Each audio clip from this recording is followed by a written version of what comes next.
Ladies and gentlemen, I think there's a couple of people still coming into the room, but just as they arrive, the panel we heard from before the break touched on some of the issues facing electronic markets, such as machines facing machines and high-frequency trading. This panel is going to take a deeper dive on some of these subjects and look at the intersection of electronic markets and its impact on regulatory change. Again, we've got a very distinguished panel, this time chaired by Stu Wexler. Stu is the Group General Counsel at Next Group, and given Next's role as an innovator in the electronic markets, he's eminently well qualified to lead this discussion. Stu. I want to begin by sharing a quick little note that less than 24 hours ago, I was on a panel in New York at a Fed-sponsored conference in the U.S. Treasury market, and I, right after the conference, got on a plane and came here. Now, I know you're all thinking that this is just like Live Aid in 1983 when Phil Collins played Wembley and then took a helicopter and the Concorde and ended up on the other side of the Atlantic. So there are a lot of parallels. I took Delta and the Heathrow Express instead. But what is notable is when Phil got to the other side of the Atlantic, he jammed with both Eric Clapton and a reunited Led Zeppelin. So I am equally privileged to be here with as experienced and talented a group of professionals, hopefully much less hopped up on hallucinogens as their Live Aid forebears. So with that, let's just jump right in. Czar, let's talk about MiFID II a little bit, or as it's otherwise known, the Legal and Compliance Full Employment Act. MiFID II was proposed in 2011, enacted in 2014, and is set to take effect in 2018. 7 years after being proposed, 10 years after the financial crisis. Does it still work for today's technology? Look, I think yes. If you think about what MiFID II is doing in terms of things like investor protection, incorporating standards and best practices around systems, risk controls, getting firms which were outside the scope of regulation, like proprietary trading firms, into to become authorized and subject to standards. Absolutely, MiFID II is going to end up with a more transparent, more efficient market. Are there things that we don't know about MiFID II and what the outcome is? Yes, right. One of the things that we've been public about as a firm is the SI regime in equities, and how that will play out. Will play out. And the one drawback of MiFID II, unlike legislation in Dodd-Frank in the U.S., is there's effectively no action relief system under the EU legal system. But we'll see how it kind of plays out. But no, without question, it's put financial markets in Europe in a much healthier, more transparent and safer place. Okay, and you do think that it's been able to anticipate and accommodate where technology is today as opposed to when it was first enacted? I think there's some issues which are emerging in terms of things like data protection, some things about where clients and interact on anonymous venues that need further investigation, but you can't get everything right the first time around. Enrico, as a developer of platforms, the requirements on platforms are fairly extensive. But some of the things I would imagine a platform like Tradeweb, since it's been around a long time, already focused on, like resilience and surveillance and things like that. What about the new requirements are the hardest part for you, or the biggest challenge? So you're absolutely right. So we've been specifically regulated in Europe as an MTF since MiFID I. So a lot of the kind of infrastructure, the basis for the infrastructure is already there, and we've been kind of continuing to invest in it for the last 10 years or so. Having said that, MiFID II puts a lot of emphasis, a lot of more emphasis around controls, compliance, and data particularly. In terms of the biggest challenges right now for a platform like us, but also in general for market participants, is it's around the external dependencies, specifically data dependencies. The data requirement on platforms are pretty high in terms of information you need from clients, and it gets into a lot of complexity and technicalities, particularly when you look at cross-border type flow. And in fact, going back to your earlier question, I would almost turn it onto its head. If technology had not advanced at that speed, imagining on doing MiFID II 10 years ago or 7 years ago would have been a lot more challenging. For example, to Zaz's point, there's a bit kind of exercise going on in the industry around personal data, okay? And venues having to store personal data and so forth. The cyber security infrastructure we have right now in our world at Trade, it's a lot more robust than it was a few years ago. So we feel a lot more comfortable with that owning and storing the data that we would have been 7 years ago. So I think technology has actually helped with the implementation. Although we, 22 business days I think to go, there's still a lot of uncertainties that we're facing as a market. Right. Now, one of the things I know has been difficult for people, including us, is the collection of data, particularly personal data about traders. Mm-hmm. And I look at it and say, well, once we collect it, we now have all these obligations with it. Nobody wants to give it to us. Do we really have to get it? I mean, is it really, do you think, a necessary part of MiFID II being effective to collect that data? Well, it's interesting. It's a great question. Like whether or not you could have done it in a different way. Probably you can think of different ways to trace a transaction and to kind of store the data in a more effective way rather than decentralizing the storage. Having said that, it's what we need to kind of deal with right now. I think one interesting development on the MiFID II discussion is the industries really come together and cooperating around how to do things best.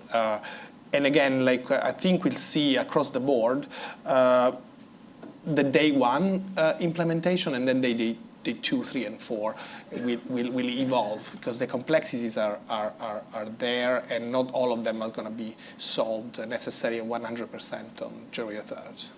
So let me give you a follow-up, and the others on the panel can join in as well. When we dealt with Dodd-Frank in the U.S. And implemented it, there was really a widespread and frankly almost irrational fear of it in many circles, particularly the requirement to trade certain things on a CEF. And as the CEF trading requirement sort of kicked in, you had people trying to move heaven and earth to avoid having to do it. Some firms even were rumored to, be flying people down to a warehouse in some remote country so they could avoid jurisdiction, things like that. And for those of us operating platforms, we didn't quite get the nature of the fear. Nobody kind of panics that they're going to trade futures on the CME. But there was that sense of panic. I think that's changed a bit. I think it's become more accepted. Are you seeing any of that fear about the new regime, whether it be about having to provide trader data or anything like this? Do you think people today would pick CEFs over MTFs if they had the choice? We see CEF is a non-quantum, right? So people are operating on CEF with when you look at the public data, it's about 60+% of the dollar swap market trades on CEF. So it really is a non-quantum. Having said that, I wouldn't call it fear, but if you think, the question is do people have an implementation anxiety? Absolutely, because there's still a lot of clarification coming. Q&As published 10 days ago changed a lot of different assumptions. Technology is being delivered and built real time at platforms, at banks, at end users. So there is certainly anxiety for such a momentous change. I wouldn't call it fear, though.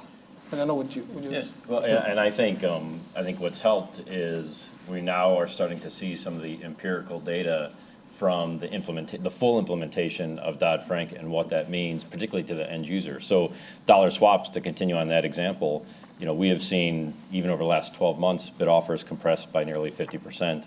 The Bank of England published a report that shows that the market has saved anywhere from up to $20 million a day in execution costs. So I think that fear, I like the way Enrico talked about, of sort of implementation anxiety, but the ultimate outcome, once it's fully implemented and embraced and used in the market, you're now starting to see some of those tangible benefits. And I think that's kind of the point we're at with MiFID II, is that everyone is feeling the costs, everyone is feeling that anxiety, but we're not yet seeing the benefits that will come with a full implementation of the new regime. The only caveat that I'd say is, the ultimate success will be determined by end users, right? So if you look at the NDF market, right? So you've chosen the dollar swap market, which is a great, success story. Actually, in the NDF market, it's the other way around, where we're actually, off-SEF liquidity is much deeper than on-SEF liquidity, and clients chose to migrate that flow away simply because of costs and associated ease of transaction. Right. I mean, there are certain products you have to trade on a SEF, so Correct. the fact that they're trading on a SEF may not be all that remarkable. Correct.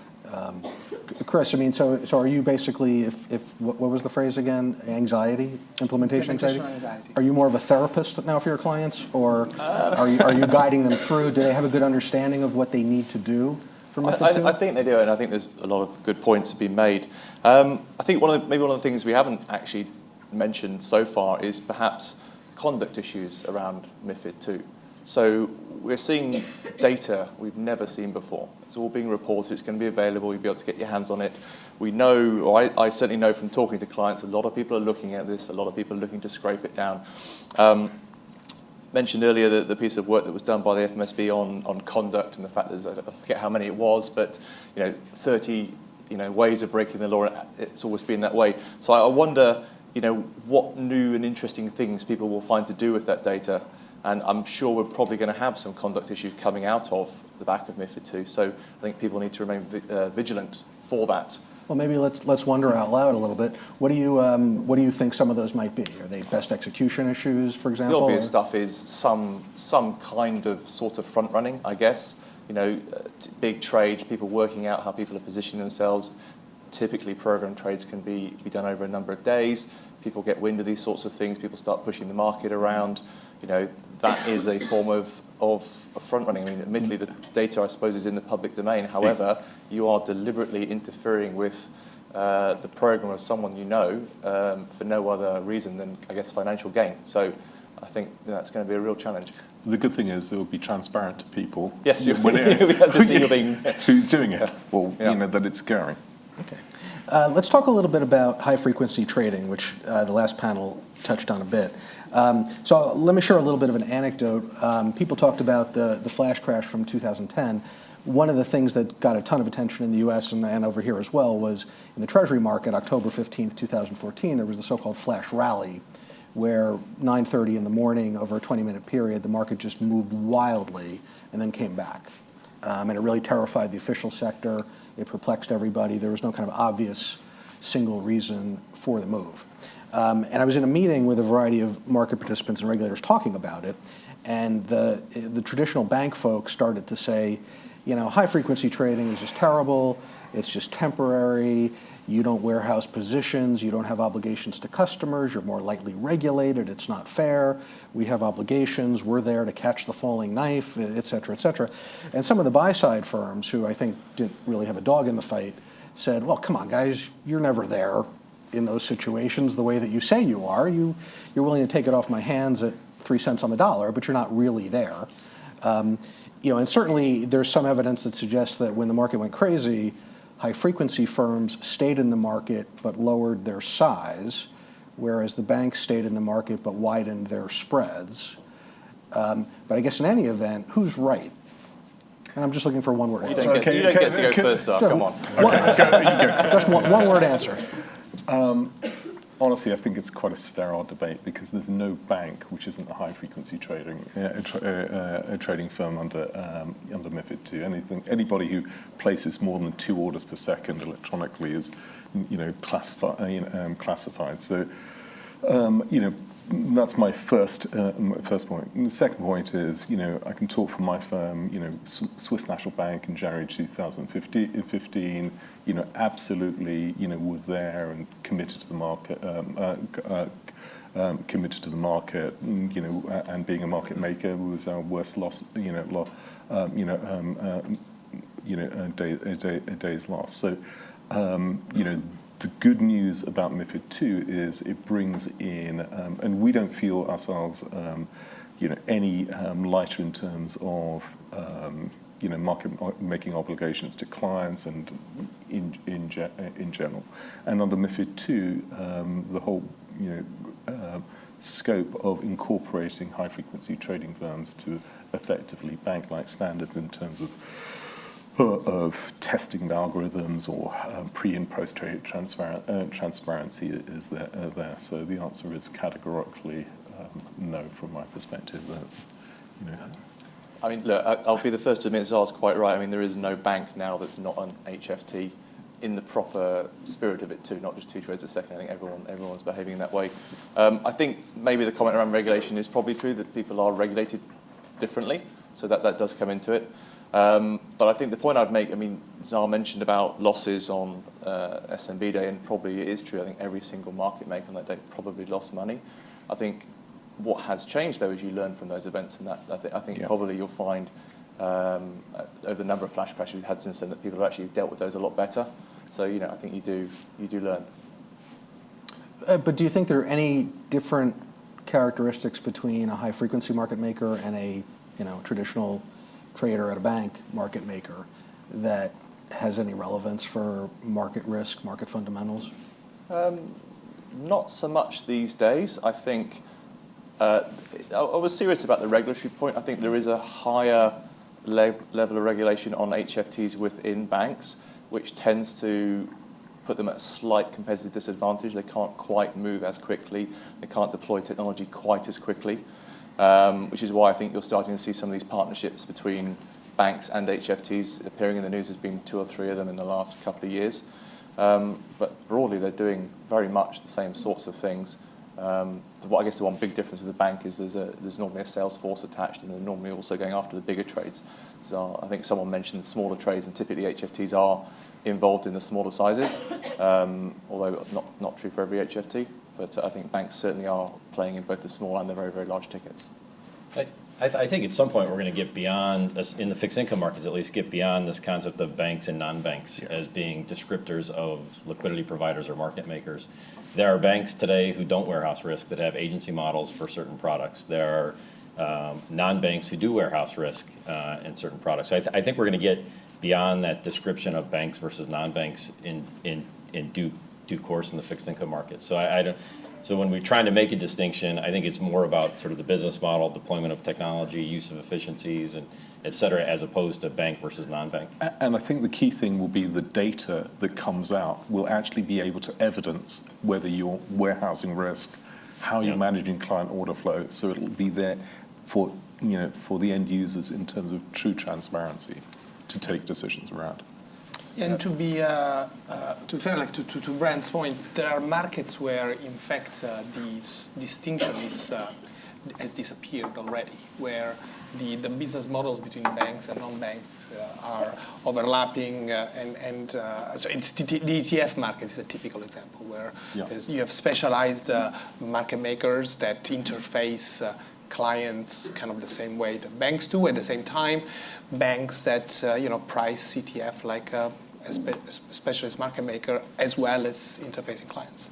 Right, but and just one administrative thing, at least my expertise in technology doesn't extend to using my iPad. So if you have any questions, please just raise your hand or shout them out. The blurring of the line between banks and non-banks, though, that you're all basically saying is already happening, I think is one of the things that sort of terrifies the official sector a little bit, which is they're familiar with banks. They know how banks are regulated, and there's capital rules, and there's examinations and standards. But if the non-banks are playing the same role, are they in fact regulated the same way? Well, there are capital rules, there are liquidity rules. Are you subject to Basel? And, we have internally, voluntarily, created a business model where we look at our capital ratios, liquidity ratios, and leverage ratios, and taking a prudent approach. Yeah, and just to pick up on that, we're a highly regulated entity ourselves. We're just a broker-dealer. We're regulated as a broker-dealer in the U.S. and here in the U.K. And again, not different from some of the banks were regulated pre-crisis when they were operating as broker-dealers in certain markets. So we're... And nothing went wrong there. But still, but the reasons they moved to banks for for other reasons. And so we're still a highly regulated entity, even though we're not a bank. Okay. I want to get back a little bit to, sorry, did someone have a question?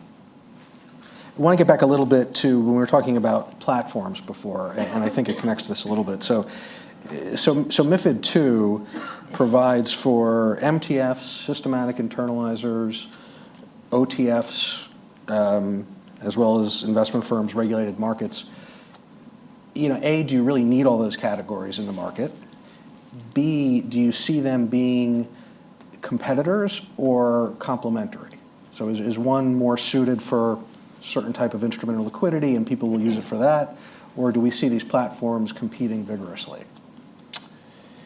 I'll start to take that. I think ultimately the categories have been defined with like a real objective in mind, right? If you look at, MTF existed beforehand, and they're really created for kind of non-discretionary type execution, where the operator doesn't use capital into the MTF, while the OTF category is being created to facilitate discretionary business and the use of capital in the intermediation. The SI category, you look at in fixed income, equity is slightly different. In fixed income is really to kind of create a level playing field with a liquidity provider and operating by themselves or on a venue from a transparency perspective. So when you look at it that way, it's like not really very dissimilar to what we have now. You have a non-discretionary platform like us operating RFQs. You have inter-dealer brokers in cash markets operating really like an OTF, discretionary with capital, and you have like banks or market makers in operating on a frequent basis with their own capital. What the difference is that the playing field is generally leveled in MiFID II, with some exceptions. But so you don't think it favors or encourages one no, I don't think so. over the other? No, it just will provide different mechanism of executions based on how people want to transact risk. Mm-hmm. The difference between today and tomorrow is that there's a lot more transparency, and the field is a lot more leveled in terms of transparency. Does everybody agree with that? I mean, only time will tell. I think one observation I would make is just how much of this regulation clearly came from equities. I mean, you read this stuff and you feel the equity background. And originally my thinking was that's a bad thing with FICC markets, we should do things differently. However, over the last year or two, it's just become so evident that FICC markets are indeed moving towards equity-like structures. But also the thing I've observed vice versa. Very much vice versa. Having conversations I've never had with equity colleagues before, they're having problems that FICC markets have had for years, and they're new problems for them. So they're starting to import, technologies that have been designed for FICC markets back into equities. So you can't say where it's going to end up, but definitely it'll be somewhere in between the two, I think. Okay. Switch topics a little bit. A former legal colleague of mine used to say whenever the reg capital people began talking that we lawyers are word people, we're not number people. And to me, there is a bit of an element in this world where you have a lot of people who have kind of grown up in the industry performing different functions who are not technology experts, and the technology moves so fast. How do you feel about the capabilities within your organizations to truly understand technology? You know, one of the controversies, certainly in the States and other places as well, has been this concept of we need to see the source code of the algorithm, okay? To which I always wondered, well, what would I do with that if I actually saw it? If I had the compliance team going through the algorithm, I'm not sure any of us would know. I wonder the same thing about a regulator. But, you know, various risk folks, compliance folks, even business folks, you know, do you have the right skills and talent in your organizations, and how do you get it? We are a technology organization. We pride ourselves on, 83% of our employees code. So, we built what we think is the model of the future. I think it is a valid question to say, do regulators have the necessary data scientists that are going to be required, to analyze the amount of data that's going to come out? I think that's going to be a trend over the next 5 to 10 years, and would urge regulators to invest in that area, because it's kind of the flip side of what we do. But I feel fairly comfortable from our side as an organization, because we're non-traditional. We've set ourselves up to be a purely electronic business. We like to think that we've been in fintech before it was actually cool to be in fintech. So technology and financial markets is what we do. So technology is a core part of our business model, exactly at the core of it. So we feel absolutely very comfortable that we'll be able to handle the kind of new world. Yeah, my answer is very similar to Zara.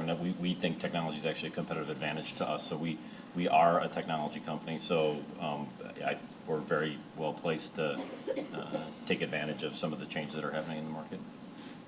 Just obviously working for a bank, I think it depends which bit of the bank is probably the answer to your question. I think the front office is well up on this. They obviously have to be, given they're running the algorithms.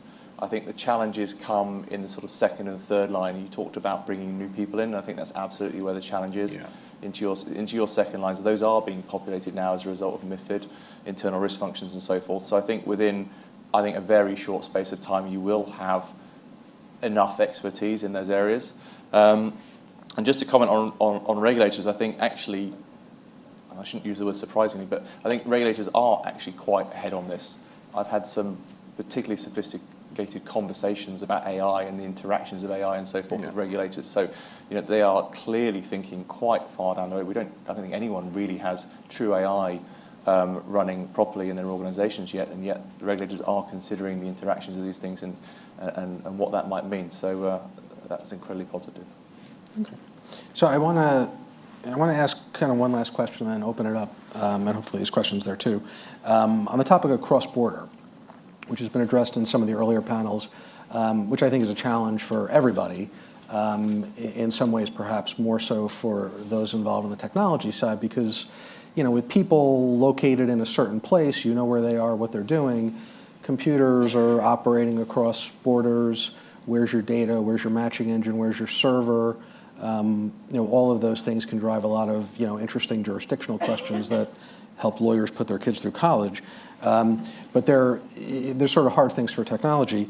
I guess the way I look at it, and I'm a little bit cynical, is since the G20 agreed on post-financial crisis goals, regulators from different countries have at various times announced efforts to harmonize cross-border rules. They call them new agey things like the way forward, joint memorandum of understanding, our future together, we are the world, we can work it out, all you need is love. Well, some of those are made up, but you're probably not certain for sure which ones. But it does seem that those understandings end up being mostly about process. As sort of a legal compliance guy, I see the announcement, I'm like, that's terrific, and then you go read it, and it ends up being, we've agreed to keep talking, we've agreed to be transparent, we've agreed to share coffee every now and then, we've agreed to be open with each other, but it typically is a bit underwhelming on substantive changes to regulation, and I'm sympathetic to that because, as the prior panel said, if you're a regulator, you're dealing with things enacted by your national jurisdiction. You can't just wave them away because a different country does it. I remember years ago during the CEF stuff, when they were trying to get platform convergence, I don't know if Scott O'Malley is still here, the CFTC put out what they called the qualified MTF to try to bridge this gap. And the qualified MTF was an MTF that added everything it had been missing from the CEF rules. So that didn't go over particularly well, but it just showed the challenges of the substance. So it's a long-winded way of saying, do you still try to get your business operating on a seamless cross-border basis? Are you hopeful that these things will make progress? We've had a couple hopeful things. We've had, the research unbundling, the U.S. put out a no-action letter that helped people on that. We've had the clearing and trading convergence announcement, although again, key details still left. So, look, I'll point to, this is going to be a blatant plug, not for my organization, but for the organization. Two things, right? One is the Global FX Code, right? Where central banks, regulators kind of like came together and harmonized, what is a truly global market. Correct, but it's also an unregulated market. Okay. So it's quite a bit easier to do that. The second thing is the work the FMSB is doing, right, on electronic trading practices, and the voluntary harmonization between institutions who belong to different jurisdictions, raising the standards and discussing a whole array of topics to governance of algorithms, to circuit breakers in exchanges and ECNs, to disclosure statements. So I think it's a two-pronged approach, and it's not perfect, but it has substantially gone in the right direction. I agree with you, Stu. There's a lot of uncertainty, particularly on the kind of cross-border, some of cross-border issues, equivalence in derivatives. We've heard about it. It's not done yet, and there's a lot of uncertainty. I think, like the technology that participants are implementing, though, it's actually will be helping into managing workflows according to different sets of rules. The market has been doing it already, in the sense that, going back to the dollar swap example, you'll have, you're managing clients on CEF, you manage clients off CEF, you're managing clients in Asia and the US. And the technology has been developing to help people going through those challenges. Nevertheless, remains to be seen to Chris's point, where is it going to end up? Right, but isn't your holy grail as a platform to set yourself up in London and be able to service customers in any product all over the world seamlessly, right? Well, that's the holy grail. It doesn't really particularly work exactly like that, but right. That's the holy grail. Right. Okay. Okay. It's often well said. I don't have anything else to add. The only thing I would add is, you obviously can't do anything about backward-looking regulation. It is what it is. My experience the last year or so has been that when speaking to regulators with a forward-looking remit, very often we're in the room with 4 or 5 regulators globally at the same time. So that feels like that's changed. So when people are thinking about what is the next piece of regulation, especially around algorithms and electronic and so forth, it tends to be the conversation is being had at the same time with multiple regulators in the room. So I think that can only be positive in terms of the regulation that's coming next year, the year after, the year after. Okay. So I don't want to run over given our next speaker, but we do have a few minutes. Does anyone have any questions? Late in the afternoon? Anybody? Okay, well with that, please join me in thanking the panel.